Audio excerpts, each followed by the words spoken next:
Volvo Cars launches EVA to ensure car safety for all genders. Volvo Cars found that women are more likely to be injured in a car crash as male crash test dummies are used as the standard by the industry, hoping to make cars safer for everyone and not just the average male.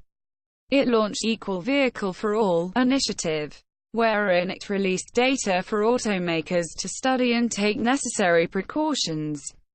Volvo's Care Key to let users set a limit on car speed. Swedish luxury automaker Volvo announced vehicles starting 2021 will come with a Care Key that lets users set speed limits on vehicles when powered on with it.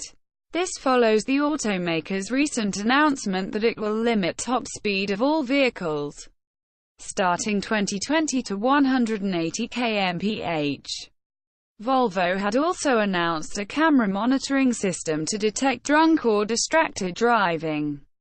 Ship with 2,000 cars including Porsches, Audis sinks in Atlantic Ocean. A Brazil-bound Italian container ship carrying around 2,000 cars, including 37 Porsches, caught fire and sank in the Atlantic Ocean off the coast of France.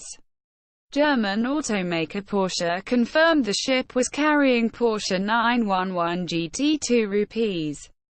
718 Cayman, Boxster and Cayenne models. European carmaker Audi also lost Audi A3, A5, RS4, RS5, and Q7 models.